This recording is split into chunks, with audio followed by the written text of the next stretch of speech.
Assalamualaikum warahmatullahi wabarakatuh. Alhamdulillah, wassalatu wassalamu ala rasulillah, wala hawla wala quwwata illa billah.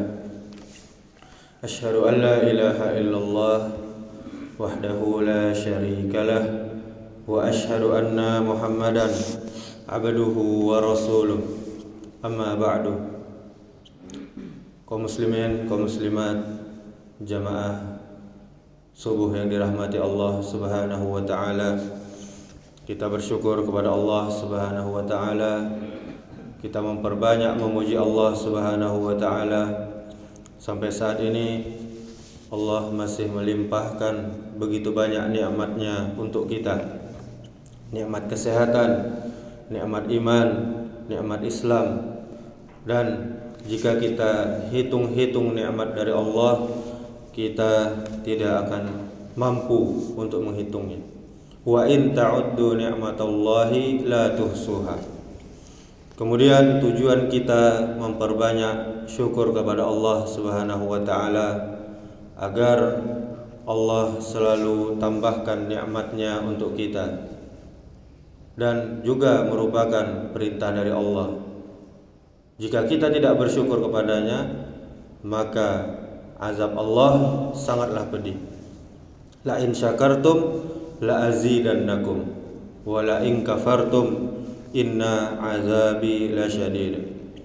Dan kita gunakan nikmat dari Allah tersebut untuk mengerjakan perintah-perintah Allah, baik yang hukumnya sunnah apalagi yang wajib.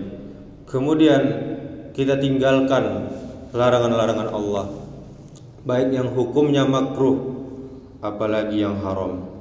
Kemudian salawat serta salam semoga selalu tercurahkan untuk Nabi kita Muhammad sallallahu alaihi wasallam. Allahumma salli wa sallim wa barik ala Muhammadin wa ala alihi wa ashabihi ajma'in. Mudah-mudahan dengan memperbanyak salawat kepada junjungan kita Nabi Muhammad sallallahu alaihi wasallam, kita termasuk umatnya yang cinta kepada beliau, dan mudah-mudahan kita termasuk umatnya yang mendapatkan syafaat di yaumil akhir kelak. Amin ya rabbal alamin.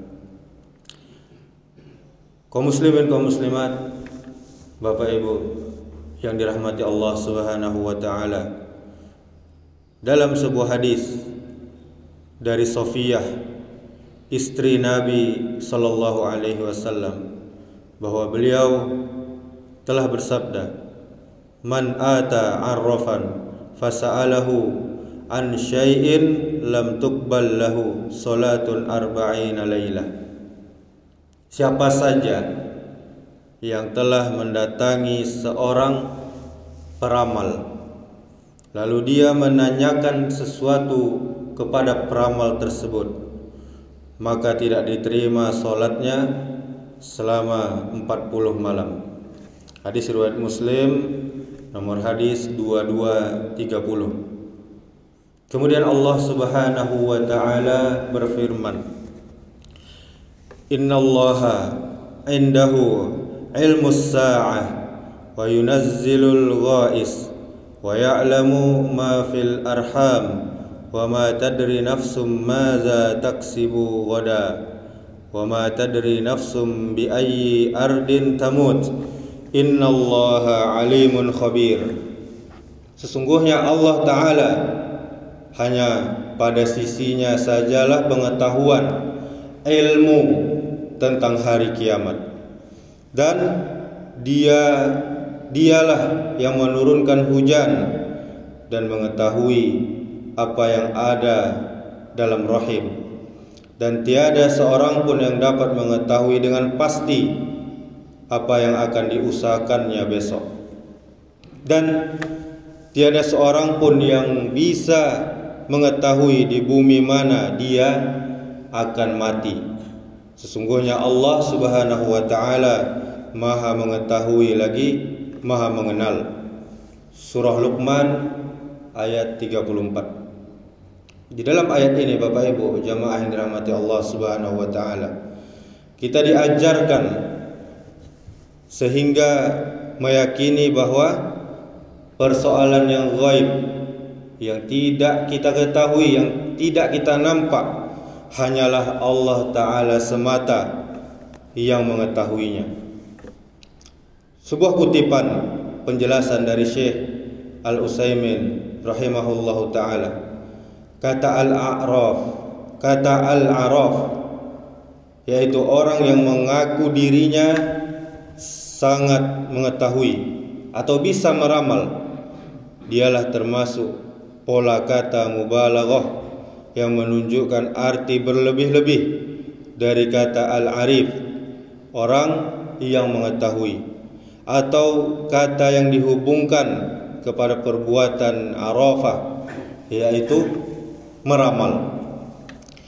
Ada juga yang mengatakan bahwa araf atau peramal adalah sama dengan kahin atau tukang tenung, yaitu seorang yang bisa memberitakan kejadian yang akan datang.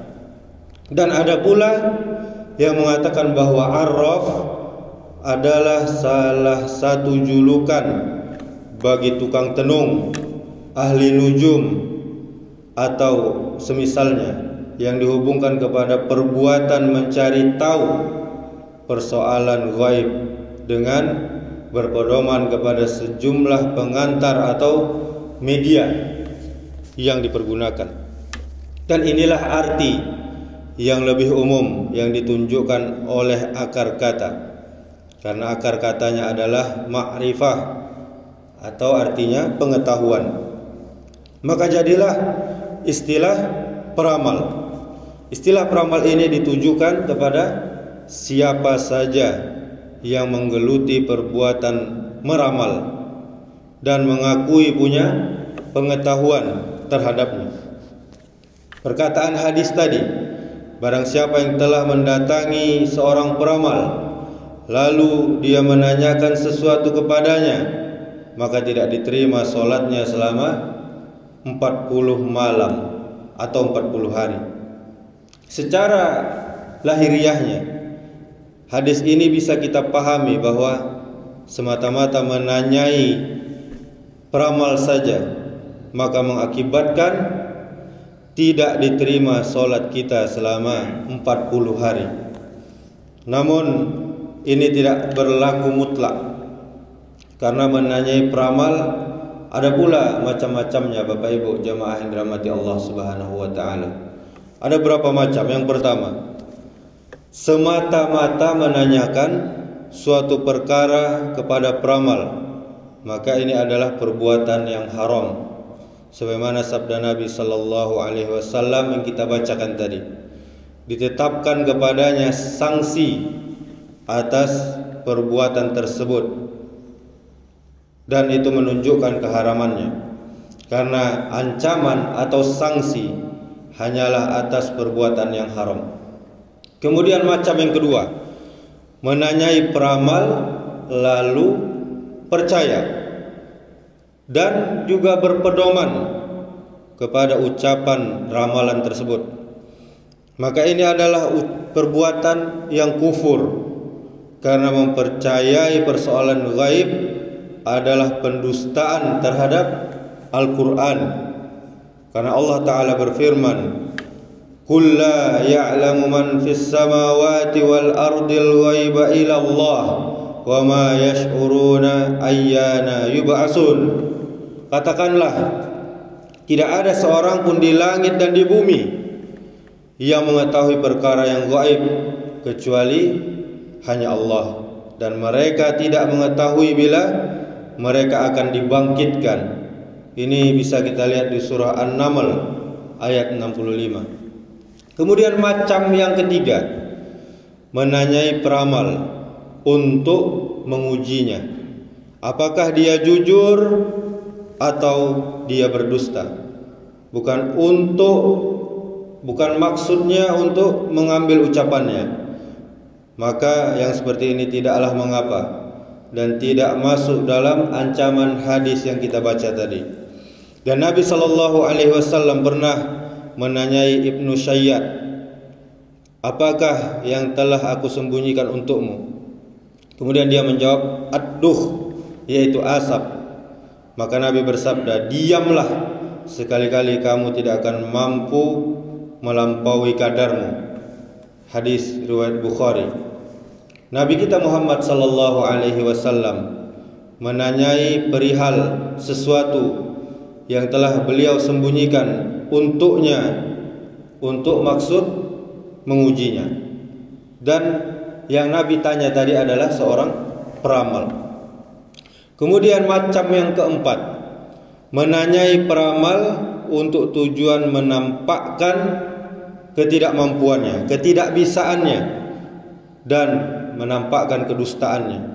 Lalu diujikan kepadanya sejumlah persoalan yang akan menampakkan bahwa dia bohong dan dia tidak berdaya sama sekali. Dan yang seperti inilah sesuatu yang dituntut, bahkan boleh jadi wajib hukumnya. Membantah ucapan tukang ramal tak diragukan adalah suatu perbuatan yang dituntut dan boleh jadi hukumnya adalah wajib bagi yang bisa, wajib bagi yang mampu. Maka menanyai peramal di dalam hadis ini tidaklah dipahami secara mutlak atau umum, begitu saja. Namun ada perinciannya yang disesuaikan dengan dalil-dalil syar'i yang lainnya. Ini bisa kita lihat penjelasannya di dalam kitab Fathul Majid ala Kitabut Tauhid. Kemudian di dalam sebuah hadis disebutkan, sesungguhnya para malaikat turun di awan, lalu menyebutkan urusan yang telah ditentukan di langit. Kemudian setan mencuri dengan dia mendengar perihal tersebut, lalu dia bisikkan kepada jubirnya, juru bicara setan. Siapa juru bicara setan? Yaitu para dukun. Lalu mereka campurkan 100 kebohongan padanya dari karangan-karangan mereka sendiri. Hadis riwayat Bukhari. Hadis ini, Bapak Ibu jamaah yang dirahmati Allah Subhanahu wa taala, juga mengandung pelajaran bahwa ucapan para dukun itu tidak lain dan tidak bukan merupakan hasil dari perbuatan setan yang mencuri, yang mendengar berita dari langit, lalu dia campur adukkan dengan begitu banyak kedustaan, kebohongan. Mereka para dukun ini selalu berlindung kepada jin dalam segala urusannya, menanyakan tentang berbagai peristiwa kepada mereka para jin. Lalu jin tersebut membisikkan kata-kata kepada mereka. Apakah orang-orang dukun ini, seperti dukun ini, yang bisa kita percaya Bapak Ibu? Yang kita datangi untuk memuluskan hajat-hajat keinginan kita, atau kita percaya bisa mendatangkan manfaat atau melindungi kita dari bahaya? Tentu jawabannya tidak sama sekali. Islam agama kita mendustakan mereka, melarang membenarkan, melarang mendatangi mereka.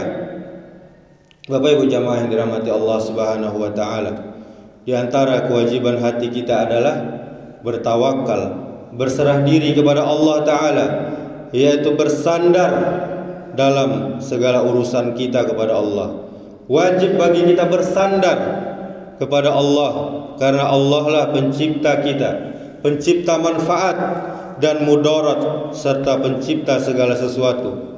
Tidak ada yang menimpakan kepada kita bahaya dan memberikan manfaat kepada kita secara hakiki kecuali hanya Allah saja. Jika seorang hamba telah yakin hal itu, maka dia akan bersandar kepada Allah dalam urusan rezekinya dan keselamatannya dari berbagai macam mara bahaya. Jadi Bapak Ibu, tawakal hakikatnya adalah percaya sepenuh hati kepada Allah Subhanahu wa taala. Imam Al-Junaid Al-Baghdadi pernah berkata, At-tawakkalu huwa tarkul i'timadil hakikiyyi ala ghairillah. Tawakal adalah meninggalkan bersandar secara hakiki kepada selain Allah Subhanahu wa taala. Orang yang bertawakal kepada Allah, dia akan menjauhi sejauh-jauhnya perbuatan yang diharamkan oleh Allah. Seperti apa? Mendatangi tukang ramal tadi, melakukan praktek sihir, dan mendatangi para dukun-dukun, para tukang bohong tadi. Dan biasanya peramal bekerja sama, pastinya dia bekerja sama dengan makhluk-makhluk selain kita tadi, yaitu jin dan para syaitan. Jin mendatanginya dengan berbagai macam informasi, yang mana informasi itu banyak kedustaan. Lalu peramal tadi berpedoman kepada informasi dari jin itu dan berbicara kepada orang-orang bahwa akan terjadi ini, akan terjadi itu. Banyak kita lihat para dukun yang tidak benar sama sekali ucapannya. Dulu kita ingat tahun 2012, seorang dukun meramal akan terjadinya hari kiamat. Bahkan dibuat filmnya dan segala macam, dan semua itu tidak terjadi. Itu merupakan kebohongan yang sangat besar. Ketahuilah Bapak Ibu Saudaraku yang dirahmati Allah Subhanahu wa taala, bahwa barang siapa yang datang kepada peramal atau dukun kemudian percaya, mengetahui semua yang gaib, maka dia telah kufur kepada Allah dan Rasulnya. Karena tidak ada satupun yang mengetahui segala yang gaib secara keseluruhan, kecuali hanya Allah saja. Akan tetapi jika seseorang menduga bahwa apa yang dikatakan peramal atau dukun itu bisa benar sesuai kenyataan atau salah, maka dia tidak kafir, karena melainkan dia telah jatuh kepada perbuatan maksiat, karena bertanya kepada mereka adalah sesuatu yang dilarang di dalam agama kita. Dan kemudian para ulama tafsir menjelaskan bahwa sebagian dari jin terkadang mencuri dengan mendengar dari para malaikat yang ditugaskan untuk menurunkan hujan. Ketika para malaikat tersebut berada di awan, para jin naik ke sebuah tempat di dekat awan. Kemudian para jin mencuri mendengar ketika para malaikat sedang berbicara di antara mereka tentang peristiwa-peristiwa yang akan terjadi, seperti kematian seseorang, kelahiran bayi, diangkatnya seseorang menduduki jabatan tertentu, atau dipecatnya seseorang dari sebuah jabatan, dan hal-hal yang Allah beritahukan kepada para malaikatnya. Karena memang Allah memberitahu para malaikat, para nabi, dan para wali tentang sebagian perkara gaib, dan tidak memberitahukan kepada mereka seluruhnya, beberapa saja. Itu pun atas kuasa Allah Subhanahu wa taala. Dan sesudah para jin tersebut mencuri mendengar dari para malaikat, maka mereka turun ke bumi, lalu mereka kasih tahu hal itu kepada orang-orang yang berteman dengan mereka dari kalangan manusia. Itulah tadi para dukun. Karena yang dilakukan oleh para jin itu adalah mencuri dengan mendengar apa yang mereka dengar, bisa jadi sesuai apa yang dibicarakan oleh para malaikat, dan bisa jadi tidak sesuai, banyak salahnya ketimbang benarnya. Maka dari itu Bapak Ibu jamaah yang dirahmati Allah Subhanahu wa taala, marilah kita waspadai juga orang-orang yang mengaku mampu bisa menghadirkan malaikat dan roh orang yang telah meninggal, padahal kenyataannya yang mereka datangkan adalah syaitan, adalah jin. Roh orang yang bertakwa pastinya tidak ingin kembali ke dunia ini, meskipun mereka telah menguasai dunia dan seluruh isinya. Sedangkan roh orang kafir, mereka juga tidak akan kembali ke dunia ini, karena mereka berada di bawah kekuasaan para malaikat yang menyiksa mereka. Jelas para pembohong tersebut tidak akan mampu menarik dan merebut roh orang kafir dari para malaikat yang menyiksa. Jadi yang datang ke hadapan mereka tiada lain tiada bukan adalah syaitan yang dulu mengetahui keadaan orang yang telah meninggal itu dan hidup bersama orang yang meninggal itu dulunya. Mungkin juga jin korinnya atau jin lain yang mengetahui orang tersebut, sehingga dia berbohong dan berkata, aku adalah rohnya si fulan. Sedangkan orang yang mengulang-ulang bacaan ayat tertentu dengan jumlah tertentu untuk tujuan yang baik, maka hal itu tidaklah menyalahi syariat. Karena orang seperti ini bisa saja didatangi oleh malaikatur rahmah, para malaikat pembawa rahmat, disebabkan berkah ayat tersebut. Sedangkan orang yang bertujuan dunia tidak akan didatangi oleh malaikat rahmat. Maka mari Bapak Ibu, kita mendekatkan diri kepada ulama yang sebenarnya, yaitu para ulama yang betul-betul menjadi pewaris Nabi, yang keilmuannya bersambung hingga Rasulullah sallallahu alaihi wasallam. Dengan menimba ilmu dari mereka, kita akan bisa membedakan antara ulama yang benar dan yang hanya mengaku-ngaku sebagai ulama, padahal sejatinya dia adalah tukang ramal atau dukun.